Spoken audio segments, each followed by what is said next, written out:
బాబాయ్ నమస్తే అండి. ఏం పేరు? నా పేరు గుండాల నరసయ్య. నరసయ్య గారు, తెలంగాణ రాష్ట్రంలో మున్సిపల్స్ ఎలక్షన్స్ జరుగుతూ ఉన్నాయి. మరి ఈ నెల 1వ తారీఖు 11వ తారీఖు ఎలక్షన్స్ ఉన్నాయి.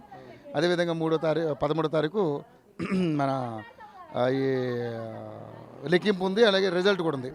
సో మరి ఏంటి మరి ఈ తొర్రూరులో ఇక్కడ యశస్విని రెడ్డి గారు ఎమ్మెల్యేగా ఉన్నారు, అదేవిధంగా ఝాన్సీ రెడ్డి గారు వాళ్ళిద్దరు అత్తకోడలు. సో మరి ఇక్కడ 16 వార్డు కౌన్సిల్స్ ఉన్నాయి. మరి ఏంటి, ఎన్ని గెలుస్తుంది కాంగ్రెస్ పార్టీ, అదేవిధంగా బీజేపీ పార్టీ, అదేవిధంగా బీఆర్ఎస్ పార్టీ ఎన్ని గెలుచుకునే అవకాశం ఉంది? ఇక్కడ ఏ పార్టీ బలంగా ఉంది? కాంగ్రెస్ పార్టీ అధికారంలో ఉంది, పాలన బ్రహ్మాండంగా ఉంది. రేవంత్ రెడ్డి గారి నాయకత్వంలో రాష్ట్రంలో వినూత్నమైనటువంటి పథకాలతోని ప్రభుత్వం దూసుకుపోతుంది. అవన్నీ ఆ ఫలితాలన్నీ కూడా ప్రజలు అనుభవిస్తున్నారు, చూస్తున్నారు. మరి ఇక్కడ మున్సిపాలిటీలో కూడా మెజార్టీ సీట్లు వస్తాయి. మున్సిపల్ చైర్మన్ కాంగ్రెస్ పార్టీ వస్తుంది. చైర్మన్ కూడా కాంగ్రెస్ పార్టీ చైర్మన్. బీఆర్ఎస్ ఉన్న వాళ్ళకి ఎవరు వేయరండి, ఎందుకంటే అపోజిషన్ ఉన్నారు. వాళ్ళు ఏం చేస్తారు?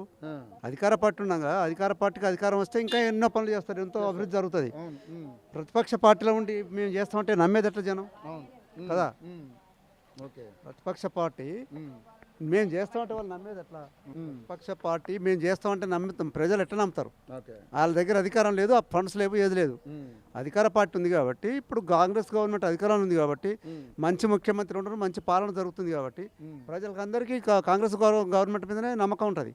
సో మంచి పార్టీ, మంచి ప్రభుత్వం మీరు నమ్ముతున్నారా? నేను నమ్ముతున్నాను. ఎందుకని? చూస్తున్నాం కదా, పరిపాలన చూస్తున్నాం. ఇప్పుడు 6 గ్యారెంటీల విషయంలో కావచ్చు, 420 హామీలు అని చెప్పేసి బీఆర్ఎస్ పార్టీ బీఆర్ఎస్ పార్టీ మీకు అది కూడా చెప్తా. బీఆర్ఎస్ పార్టీ ప్రభుత్వం నడిచినప్పుడు జీరో చేసిపోయింది రాష్ట్రాన్ని. బడ్జెట్ ఘోరంతా కూడా లేకుండా 8 లక్షల అప్పులు చేసిపోయారు.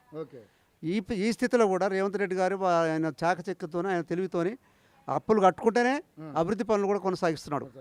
అంతకంటే ఏ మంత్రి, ఏ ముఖ్యమంత్రి కూడా చేయలేరు. అందువల్ల ఆయన బ్రహ్మాండంగా చేస్తున్నాడు, ఉన్న దాంట్లో బ్రహ్మాండంగా చేస్తున్నాడు.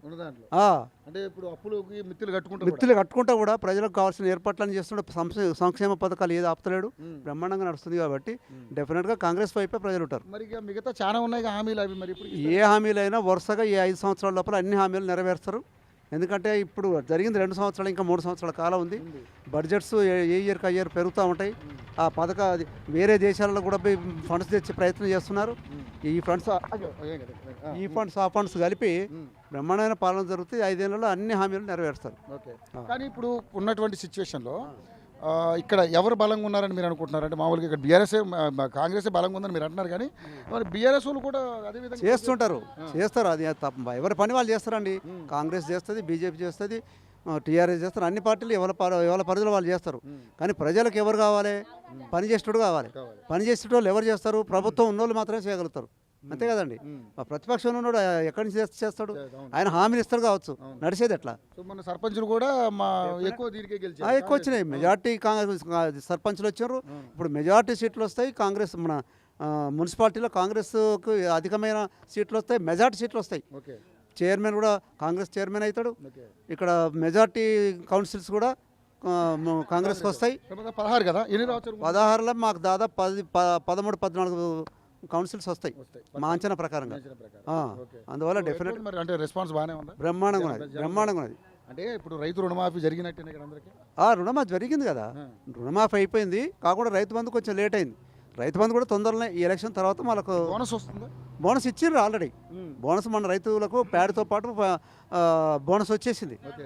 రేషన్ కార్డు, సన్నబియ్యం మొత్తం ఇప్పటికి నడుస్తూనే ఉన్నాయి. ఆయన కేసీఆర్ ఉన్నప్పుడు ఒక్క రేషన్ కార్డు ఇవ్వలే, సన్న బియ్యమేలే, అన్ని దొడ్డు బియ్యం ఇచ్చాడు. ఇప్పుడు ఈ ప్రభుత్వం వచ్చిన తర్వాత రేషన్ కార్డులు ఇచ్చాను అందరికీ. తర్వాత సన్న బియ్యం ఇస్తున్నారు. పేదోడు కూడా సన్న బియ్యం తింటాడు. అంతకంటే కావాల్సిందే. ఉన్నోడు కూడా తింటాడు, లేనోడు కూడా తింటాడు. ఉన్నోడు అంటే ఒకప్పుడు వాళ్ళు తిన్నారు, కానీ వీళ్ళు పేదోళ్ళకు దొడ్డు బియ్యమేనా? ఈ ప్రభుత్వం వచ్చాక పేదోడు కూడా సన్న బియ్యం తింటారు. ఎంతకంటే ఏం కావాలి చెప్పండి? అందువల్ల డెఫినెట్గా ప్రజలందరూ కాంగ్రెస్ వైపునే ఉన్నారు. ఎక్కడనైనా కాంగ్రెస్ గవర్నమెంట్లో ఏ ఎన్నికలు జరిగినా కాంగ్రెస్కే వస్తాయి. మీ ఎమ్మెల్యే గారు ఇక్కడ? మీ ఎమ్మెల్యే గారు బ్రహ్మాండంగా చేస్తున్నారు. చిన్న వయసు అయినా కానీ ఎంతో అనుభవం ఎదుర దయాకర్ రావు కంటే మించి పనిచేస్తుంది. అందువల్ల అటువంటి లోటేం లేదు.